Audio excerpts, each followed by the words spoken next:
Our lives are always filled. Just give me a moment.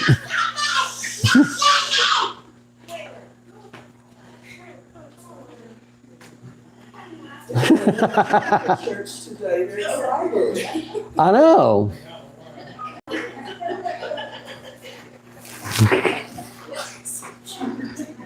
Don't have that energy. But anyway, Psalm 62, verses 5 through 6, as I was talking about challenges in life. We're on the topic of hope. We've been working on hope essentially since Easter. We'll conclude next week with hope. And the thing about today is maybe, I'm not going to say the most important, because it looks at presently struggle. Next one is hope later on, afterlife, if you will. But right now, hope in struggles. I want to ask this question, and it's more of a redundant question, but in here, how many of you have ever had a tough struggle in your life? How many of you have ever had a tragedy in your life? How many of you ever felt rejected by God? Now think about that for a moment. It's easy to say that, no, I don't think, but as humans, we tend to fall into the latter categories, feel like God's not listening. Well, let me ask you this. Have you ever, as a child, when your mom was calling, went and hid? As a parent, have you ever been frustrated at your child when you called them and they didn't run to you? You know, as parents, we were talking about Dakota yesterday in going off into Officer Academy, right? Yeah, Police Academy. And I got to thinking with our own experience, our child is someplace we can't be there for him. And I remember, I mentioned this before a few weeks ago, is I remember in the movie, the Passion of the Christ, there's that scene in which Jesus, after being battered and bruised and beaten half to death, is carrying his cross up the road. And his mom, Mary, is watching this, and she is seeing not a grown man suffering, but her little baby running to her in pain from skidding his knee and stuff. And I bring that up to say this. There are times in our life when we feel those bruises, those pains, that we don't feel like anybody's listening, that we don't feel like God is paying attention to us. You know, it's easy for me to sit up here and say, things are going good, that God is listening to me, but there are times in my life where I've questioned that. God, do you really care? And it's important to note that it's important that we have to always have faith. You know, they talk about in life today, faith in the process. Trust the process. It's the same thing with Christ. We have to trust him, even when it doesn't seem like it's easy to do. Because as we'll see later in Mark, there's healing that's going to occur. It's going to happen. When? I don't know.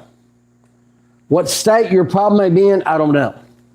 But let's first of all look here at Psalm 62, verse 5 and 6. My soul, wait thou only upon God, for my expectation is from him. Notice what they say. What I expect to happen is from him, that being God. I wait on him. My soul waits. He only is my rock and my salvation. He is what? My defense. My defense, I shall not be moved. And that's important. The psalmist is talking about going through problems, perhaps from an enemy at the gate wanting to harm him, perhaps from somebody in his own family wanting to harm him. But the thing is, he says here is very important, God is my rock. He is my defense. And it concludes by saying, I shall not be moved. And that's important. I will not change what's going to happen, but I will not change them, because I will not change the outcome perhaps of my problem, but I will not change my faith. Now, turn to Mark chapter 5. Mark chapter 5, verse 25 through 34. This is the context of our story today. I asked you a while ago about going through problems. All of us have had physical ailments from the time we were born till now. We all have these problems. They can be little minor things. That can be major things, but we all go through these own personal health issues. I want us to focus on that right now. I'm going to ask you to say, okay, here's my issue. I want you to understand. Everybody within earshot, you are presently or will go through a physical ailment, be it little or major. It doesn't matter. But there are times in our life, dare say all times in our life, when we have these problems. What do? Obviously, we may go to the doctor, or we may go to the drugstore to pick up some medication. We try to seek something, or we may look for those good old home remedies. My grandmother was famous for giving us, y'all know about castor oil. It sounds gross, but it did the trick. And, it didn't matter what your ailment was. Grandma Sherwood would say, come here. There's two things that lady I loved about her. Well, at the time I didn't. But there's two things that feared me from her. One was she said, go get me a switch. I knew the outcome of that. And I was one of these little dumb boys that thought the smallest, thinnest one was the best. My grandmother, my mom could make a feather hurt. But I do the switch. And also, if you said you didn't feel good, your tummy hurt, come here. And she gave us your castor oil. Grandma didn't believe in just a little bit. The word pinch was not enough. If she said a pinch of salt, she meant the whole thing.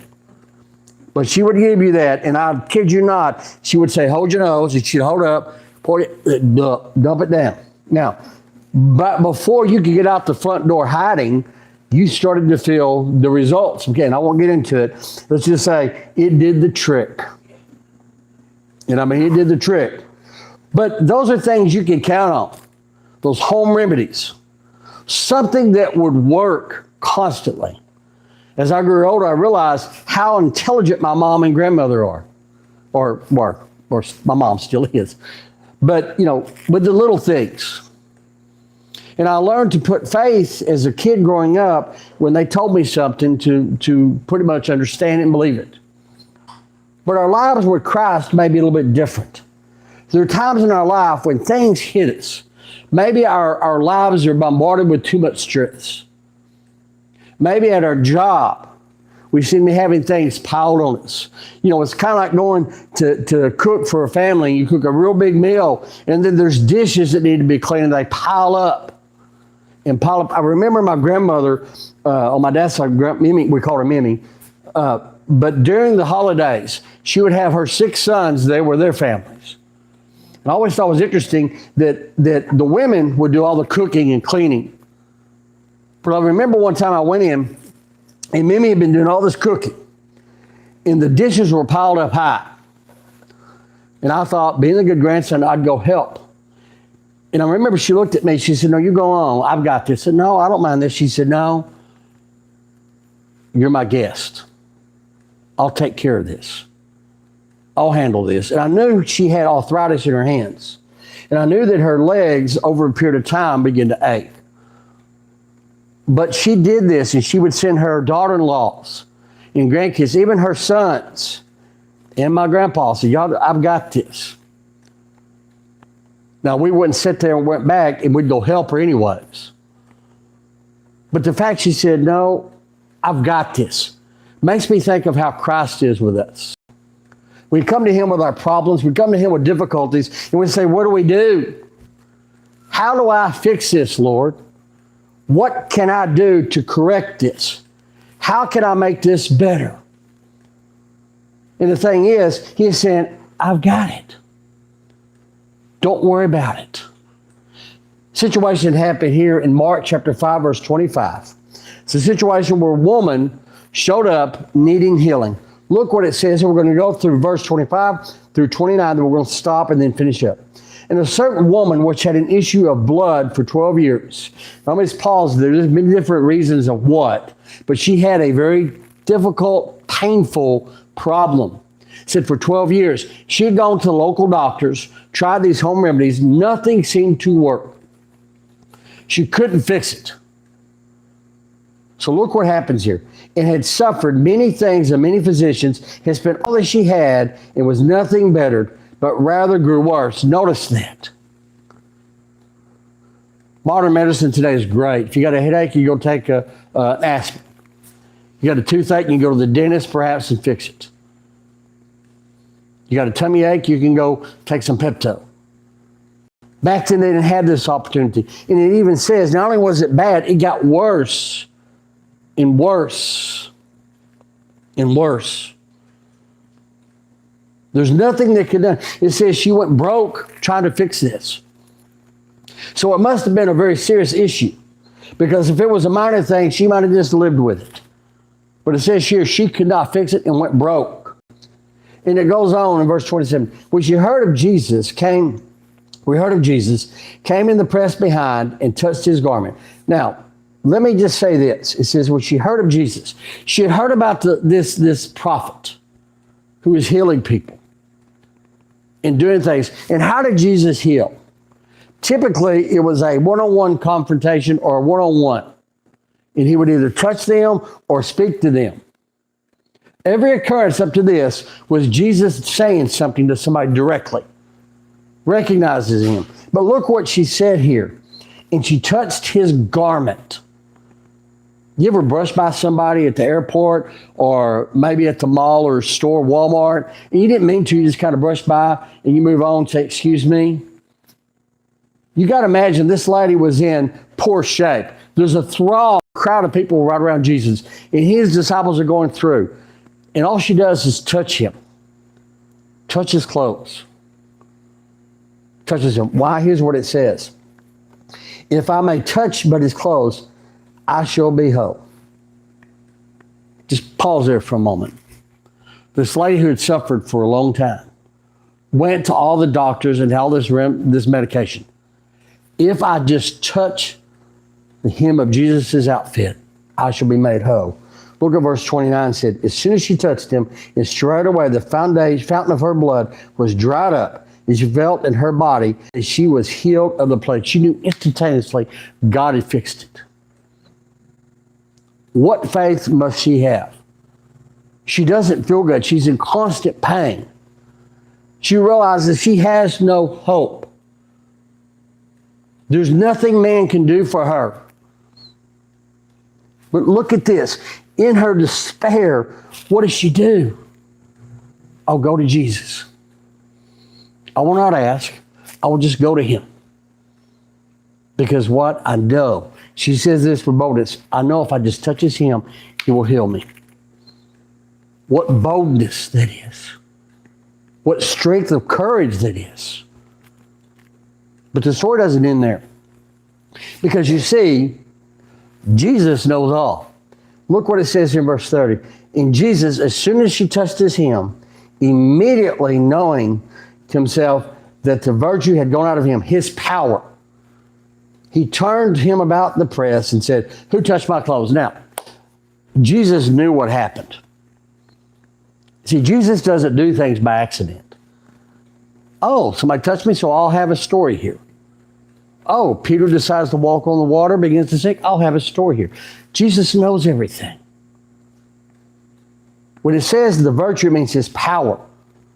Theologians have discussed this, but it comes to the point that Jesus knows everything. He could feel that power coming out of him and healing this woman. He says, who touched my clothes? Now, his disciples turned around and said, I don't know. Look at all these people. We don't know who did that. And I'm sure someone will say, well, if you're the Son of God, couldn't you know who it is? But this comes back to something very important. Jesus wants us to be honest with him and speak to him. He would have addressed this lady, turned and said, ma'am, is there something else you need? Which would have been fine.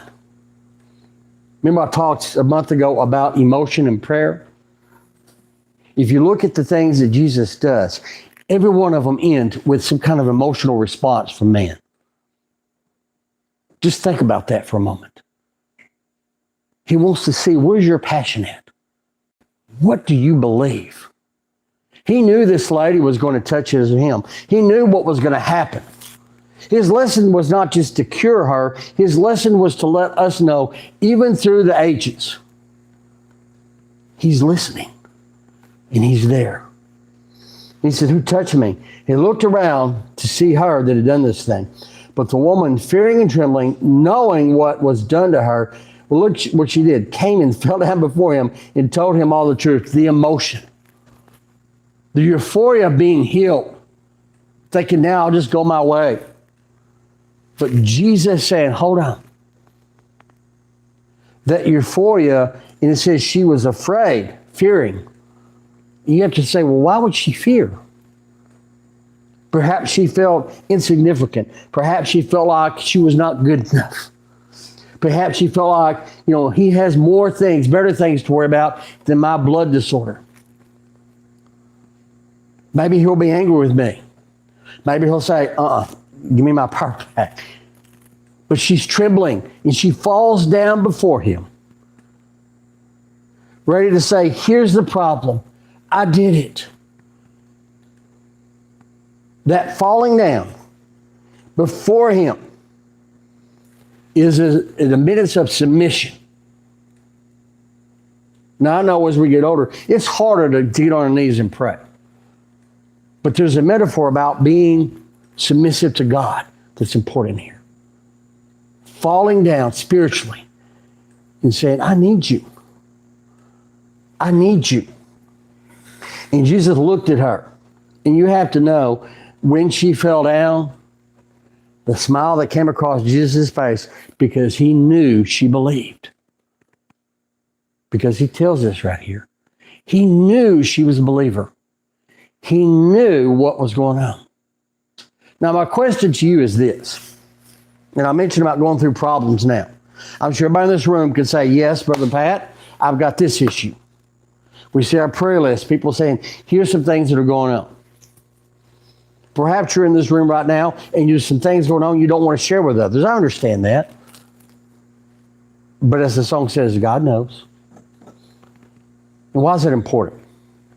See, God wants to talk to us. See, I realize God is omnipotent. He knows all the problems that we go through in our lives, the challenges we have. Whether it's internal, whether it's external, with a family member, with a friend, with a coworker. Those things occur. God knows it. But what are you doing with that? Are you willing to touch the hem of Jesus? And then when he asks you, fall down and pretty much say, I'm not worthy. I'm a sinner. I'm not worthy of you, Lord. Or we're going to look at Jesus and say, well, it's about time. Because I know sometimes we feel that way. But see, if you're going through a problem right now, it's neat to know that God is listening. And I will tell you, the results may not be what you want, but they're what God knows you need. I mentioned at the outset about my grandmother and castor oil. I say that haphazardly and jokingly, but seriously, it hurt. The taste was horrible. The smell to me was even worse. But you know what? It did the job. And I say that to say this. God is greater than any kind of medication man can come up with. What he does for us is something that we can't comprehend. Something he does for us is that peace that surpasses all understanding. There are times in our lives where we have to truly come to God and pray. I'm not talking, God is great, God is good. Those are fine prayers. I'm talking about independently of other people. On our own. And go to God with whatever problem it is. And give it to him.